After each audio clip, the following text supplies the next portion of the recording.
7. The logic of playing dirty. For nothing can seem foul to those that win. Shakespeare, Henry IV, Part 1, Act V, Scene 1. Even the most strident defender of the competitive spirit is willing to grant that one can go too far. Everyone shakes his head at excessive, or inappropriate, competition, and the winning at all costs philosophy that fuels it. One manifestation of such excess is self-destructive behavior. There are those in business who wear themselves to a frazzle trying to get ahead, as if professional success could compensate them for having turned their private lives into a wasteland. There are those in school who think that subjecting themselves to a grim regimen of nicotine, caffeine, and no sleep is a small price to pay for another few points on the midterm exam. There are those in sports who devastate their bodies in search of a trophy, enduring hypothermia, hypoglycemia, and dehydration to the point of double vision and hallucinations. Never far behind this physical punishment is the psychological torment that waits to be unleashed on a loser. Most people who speak of competitive abuses, though, are thinking of how we break the rules in order to win. In athletics, this may take the form of point shaving, college recruiting scandals, performance drugs, all of which are quickly becoming as commonplace as 6- and 7-figure salaries for sports stars. The playing field is also where we find excessive violence, immobilizing one's opponent by playing dirty, for example. The competitive pressures behind winning ugly, as it is sometimes called, are hardly confined to the pros. One need only attend a little league game to witness a kind of institutionalized child abuse. It would be a mistake, however, to restrict a discussion of cheating to athletics. A news dispatch from the 1985 meeting of the American Association for the Advancement of Science began as follows. Medical leaders and journal editors agreed today that highly competitive pressures in modern science were provoking cases of outright fraud and an even wider range of white lies and deceptions that they said were eroding the integrity of science. Dr. Robert G. Petersdorf, Vice Chancellor for Health Sciences at the University of California at San Diego, said, "The competition to win academic promotions and federal research grants was causing an undetermined number of scientists to exaggerate or cheat in reporting research they had done. Consider also the wide range of unethical and sometimes illegal behaviors in political campaigns, smearing opponents, accepting and laundering illicit contributions, tapping phones, stealing documents, forging letters, and burying all of this under an avalanche of lies. The point of Watergate, remember, was to win a contest. Then there are the bribes and sabotage that have come to be seen as a routine part of doing business, the selective use of evidence, and the 100 other dirty tricks that are common practice among lawyers. The way the truth is stretched for effect when journalists compete for space and recognition, the fact that pre-medical students sometimes ruin each other's experiments. Pick your field. If people are competing, many of them are going outside of the boundaries that have been established to delimit acceptable ways to win. There are accepted and remarkably uniform ways of dealing with competitive abuses. Responding to rule breakers is itself governed by rules. If you are a conservative, you will make sure that each wrongdoer is punished individually. The severity of the punishment will vary. When medical researcher John Darcy faked electrocardiogram data in 1981, he was stripped of his right to practice medicine in New York. When the Bank of Boston engaged in what was widely called a money laundering scheme, it was fined the equivalent of about 1 day's after-tax profits. Regardless of how stiff the penalty, the point is that each person who goes too far in an effort to beat out the competition is investigated and disciplined as if he were the only person who had ever done such a thing and as if he had acted out of sheer perversity. Liberal, reform-minded people are less interested in punishing than in exhorting competitors to obey the rules and avoid getting carried away with the race to win. They are fond of unearthing an example of exceptional sportsmanship. A college coach who refuses to pay his athletes under the table, a tennis player who walks off the court arm in arm with her opponent, and they hold up this model to others. Competitors are told that the only thing that matters is how the game is played, that abuses can be eliminated if they would only make more sportsmanlike gestures, such as shaking hands or helping an opponent to his feet, or eliminate all authoritarian people from coaching, or replace the term opponent with associate. Thomas Tutko and William Bruns urge us. Let's compete, let's play to win, but let's keep it all in perspective. To learn to compete and face a challenge, to learn to accept victory and adjust to defeat, is quite different from a philosophy whereby one individual or team must emerge as a victor. Of course, they failed to explain how it is possible to compete in such a way that one individual or team does not emerge as a victor. Underlying both approaches, isolating and punishing an individual who cheats and cautioning competitors about going overboard, is a single assumption. The assumption is that the ugly measures people use to get ahead represent a contamination of true competition. Thus, sports writer John Underwood says that cheating, defile, competition, has perverted the good name of sport. That violence for William Bennett, now the U.S. Secretary of Education, violence is a degradation of the game. While for Garrett Hardin, bloodiness is only an accident of competition. This is also the position of James Michener, who declared the problem is not with competition per se but with the violence that excessive competition arouses. The conservatives' insistence that the fault lies with the individual competitors and the liberals' careful condemnation of inappropriate competition are really not so far apart. In both cases, competition itself is rescued from any blame. If we get rid of the troublemakers, if we don't go too far in our quest for victory, then there is nothing intrinsically wrong with the win/lose structure. If you were an advocate of competition, this is precisely the tack you would take.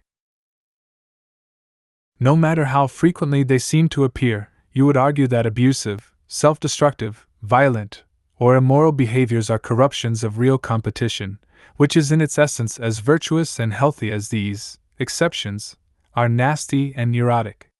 To argue in this way is also to enjoy an appreciable rhetorical advantage, since such a position appears pleasingly moderate.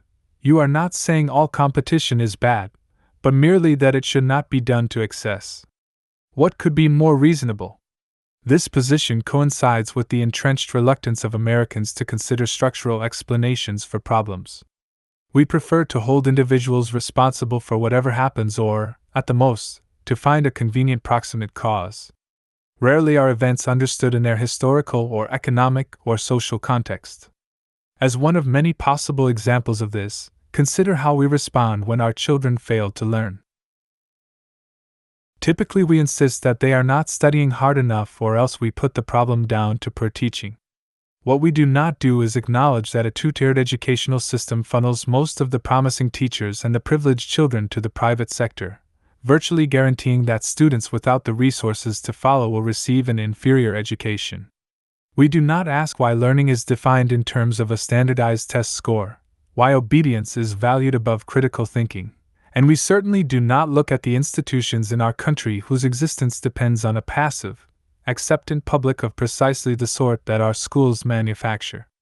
The story is much the same when we confront poverty, or crime, or most other social ills. As for psychological problems, we do not even recognize them to be social in nature. The trouble is framed as an illness, purely an individual matter. This way of looking at the world has several consequences. It often results in blaming the victim, as many observers have pointed out. It leaves the foundations of our society undisturbed and even unexamined. And it all but assures that the problem itself will not go away. In the case of competition, the root cause of abuses is the competitive structure itself. Abuses, then, is really something of a misnomer, since these actions do not represent the contamination of competition but rather its logical conclusion. In the last chapter, I argued that hostility is virtually built into an arrangement where someone else's fate is inversely related to your own. So it is that a structural imperative to beat others invites the use of any means available. The aim of competition is to win, and the temptation is to win at any cost, wrote Arthur Combs. Although it begins with the laudable aim of encouraging production, competition quickly breaks down to a struggle to win at any price. This process is part of the natural trajectory of competition itself.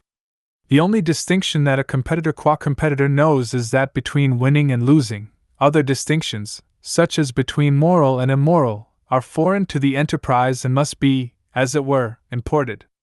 They do not belong. The only goal that a competitor, again, qua competitor, has is victory. The only good is what contributes to this goal. If a new goal is introduced, particularly one that interferes with winning, such as staying within the guidelines of appropriate conduct, it is likely to be pushed aside. This does not mean that people who do so don't understand how to compete. On the contrary, they understand perfectly. Their behavior follows from the structure. What this means is that we can no longer content ourselves with simply condemning cheaters or feeling sorry for self-destructive competitors.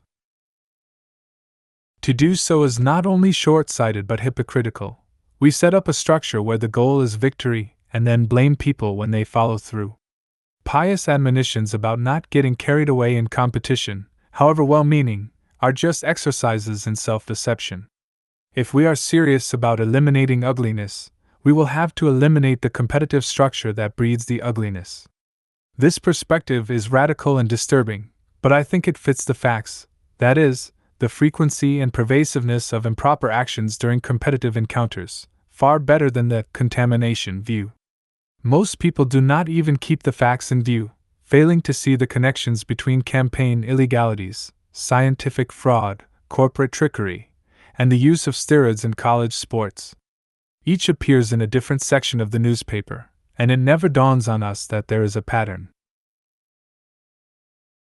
Once we acknowledge that these diverse shady activities all take place in the context of competition, we are more likely to see that the problem lies with the common denominator. A few writers have identified competition itself as the problem.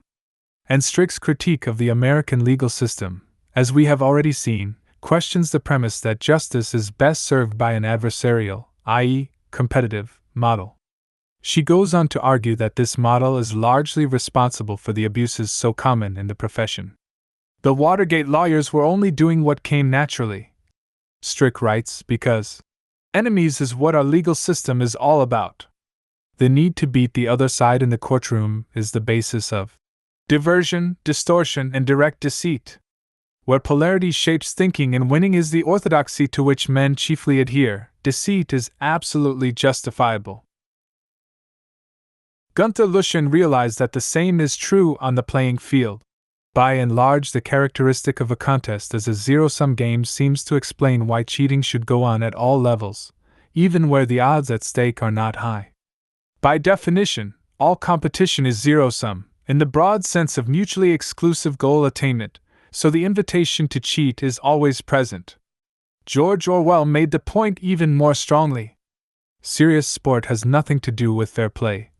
He wrote, "It is bound up with hatred, jealousy, boastfulness, disregard of all rules, and sadistic pleasure in witnessing violence." Empirical research lends credence to this view. A sports psychologist found that both athletes and non-athletes use lower-level egocentric moral reasoning when thinking about dilemmas in sport than when addressing moral issues in other contexts.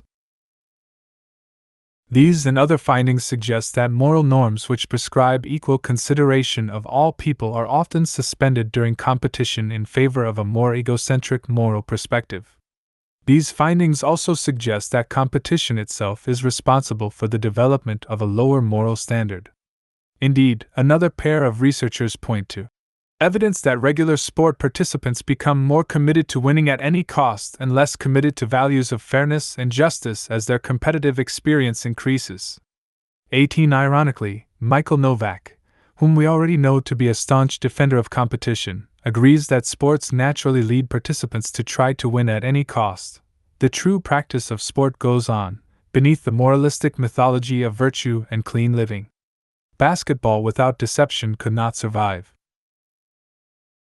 Football without aggression, holding, slugging, and other violations, only a few of which the referees actually will censure, could not be played. Baseball without cunning, trickery, and pressing for advantage would scarcely be a contest. Our sports are lively with the sense of evil.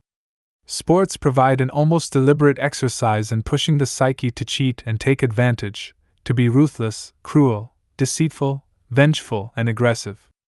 However appalling one might find Novak's cheerful endorsement of these attributes, he is accurately reporting that they form the basis of sport, that they issue from the contest's very nature.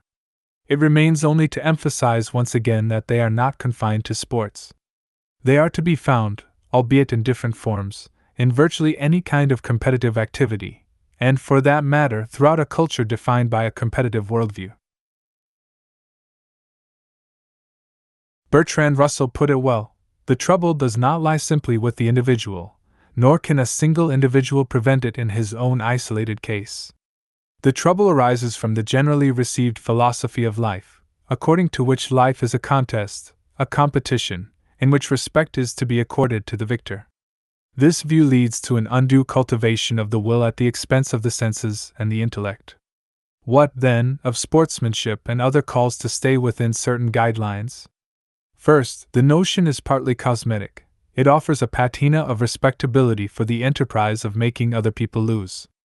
The social pressures associated with the latter are far more powerful, and our sanctimonious noises about being a good sport allow us to condemn rule breakers when it suits our purposes. More important is the fact that sportsmanship is an artificial concept. It would not exist except for competition. Only within the framework of trying to win is it meaningful to talk about carrying this out in a graceful or virtuous fashion. If we did not compete, we would not have to try to curb the effects of competition by invoking sportsmanship. We might well be working with other people in the first place. Even viewed in this light, though, the question of sportsmanship reminds us that not every businessperson resorts to sleazy tactics to get ahead, and not every football player tries to disable his opponent. There are plenty of factors that encourage or discourage the use of inappropriate techniques. One such factor is the level of the competitor's moral development. Not surprisingly, researchers have found that the maturity of an athlete's moral reasoning is inversely proportional to the number of aggressive acts he or she engages in or views as legitimate. Other factors include the severity of the penalty, the likelihood that violators will be caught, and the perceived willingness of other participants to abide by the rules. The implication is that it is possible to try to counteract the natural consequence of the imperative to win, and thus reduce the level of intentional competition. It is possible, but we Americans generally do not do so. On the contrary, the trouble with a hyper-competitive culture like ours is that we not only leave the mechanism intact but we create a network of reinforcements for winning at any cost. Cheating and the like can be said to be overdetermined, called forth by both the intrinsic structure of competition and the societal attitude toward it. The latter has been remarked on more frequently than the former. In her analysis of lying, Cicely Bach writes, "The very stress on individualism, on competition, on achieving material success which so marks our society also generates intense pressures to cut corners. To win an election, to increase one's income, to outsell competitors, such motives impel many to participate in forms of duplicity they might otherwise resist. The more widespread they judge these practices to be, the stronger will be the pressures to join, even compete, in deviousness." The last sentence is crucial. The pressure we feel to be number one creates a vicious circle as we expect others to play dirty, and feel justified in breaking the rules ourselves, if not obligated to do so. If I play it straight, the next guy is just going to take advantage of me. To complain, as the lawbreaker often does, that honesty does not pay may be self-serving, but it is largely correct in a competitive society. When we dismiss someone as a loser, one of our most scathing epithets, we are underscoring the importance of winning. It is not seen as important that we win with restraint, or in accordance with ethical principles, just that we win. An athlete who plays dirty develops a reputation as someone to be reckoned with, someone impressive and fearsome. He is bad or tough, in the admiring sense that children use these words. The concrete advantages of such a style also are clear. What's a 15-yard penalty if you can put the other team's receiver out for the game? No one gets kept on the team for being a good sport. The more substantial penalties are handed out for losing. Moreover, as Tutko and Bruns observe, the American culture has built so much guilt into losing that the person who tries to make a healthy adjustment to it, like cracking jokes in the midst of a losing streak, is thought to be a lousy competitor, if not a little crazy. Clearly, it is better to be thought overzealous than a lousy competitor. The pressure to win at all costs, again, is not limited to athletics. Unethical campaign practices are partly the result of our society's priorities. As sociologist Amitai Etzioni explained, truth to be told, the Watergate gang is but an extreme manifestation of a much deeper and more encompassing American malaise, the emphasis on success and frequent disregard for the nature of the means it takes to achieve it. Not only high-level administration officials, but many Americans as well, seem to have accepted the late football coach Vince Lombardi's motto. Winning is not the most important thing, it's the only thing. Thus, the executives of ITT who sought to overthrow the government of Chile to protect their goodies, the mafia chieftains who push heroin, the recording company executives who bribe their records onto the top 40 list, and the citizens who shrug off corruption in the local town hall as, "That's the way the cookie crumbles," all share the same unwholesome attitude. True, the Watergate boys have broken all known American precedents in their violation of fair play, but they are unique chiefly in the magnitude of their crime, not in the basic orientation that underlies it. The tendency to shrug off political corruption as expected and unexceptional is not only distressing but very dangerous, rather like the refusal to differentiate among health hazards on the grounds that everything is bad for you. The effect is that politicians know that the reaction to their improprieties, if discovered, probably will not outweigh the fruits of victory. By the same token, the lawyer who resorts to gutter tactics is well aware that his or her win/loss record is what really matters. Marvin Frankel put it this way: in a system that so values winning and deplores losing, where lawyers are trained to fight for, not to judge their clients, where we learn as advocates not to know inconvenient things, moral elegance is not to be expected. Such social pressures, I want to reiterate, merely reinforce the inherent qualities of competition. Our approval of winning at all costs is the secondary inducement to cheat. The primary inducement is the nature of competition itself. It is true that contests without cheating or violence can occur if we successfully introduce considerations that are external to the impetus to win. Such contests seem unobjectionable, however, precisely because the element of competition has been diluted. To point to a morally exemplary lawsuit or an examination where the honors system is respected is not to refute the basic point here. The less competitive a given activity, the less likelihood, all things being equal, of abuses. This is consistent with the arguments offered in earlier chapters of this book. The higher the concentration of competition in any interaction, the less likely it is to be enjoyable, and the more likely it is to be destructive to our self-esteem, our relationships, our standards of fairness.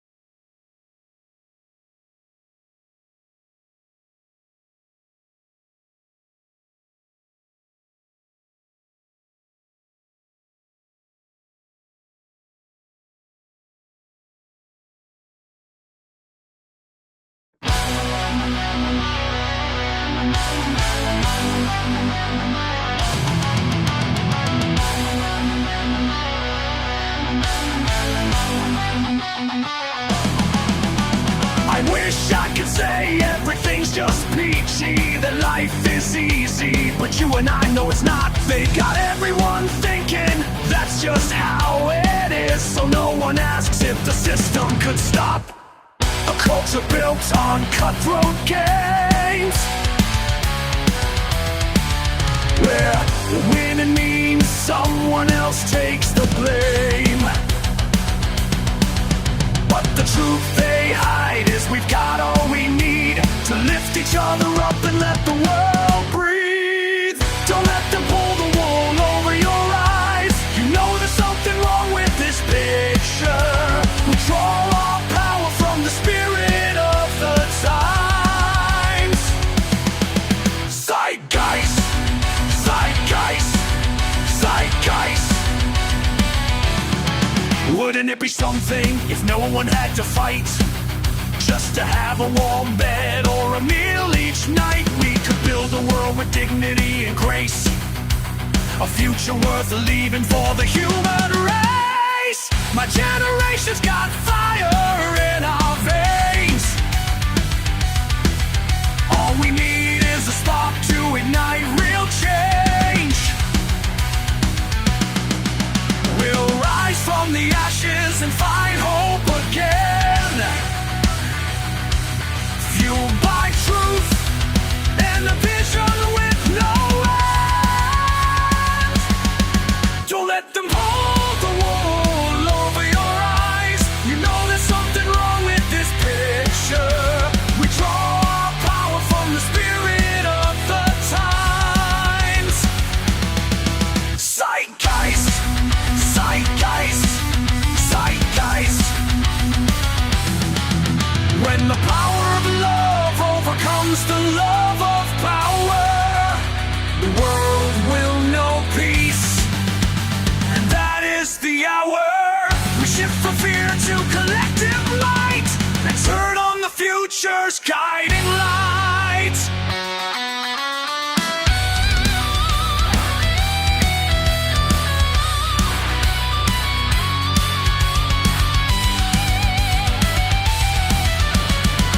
This is the dawning of a brave new dawn, where all under the sun can be transformed. When it's all said and done, love will conquer war and silence the hunger we can't ignore.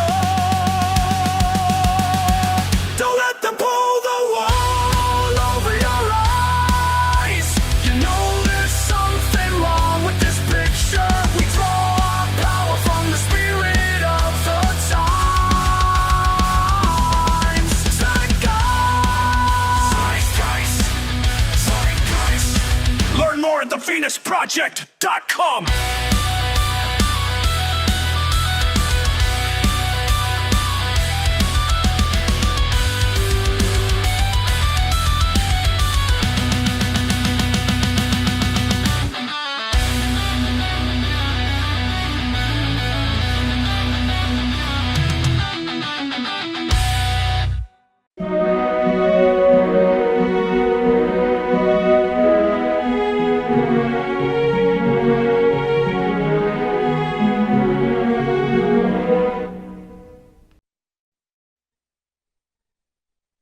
According to estimates, over 1 billion people live in appalling levels of poverty.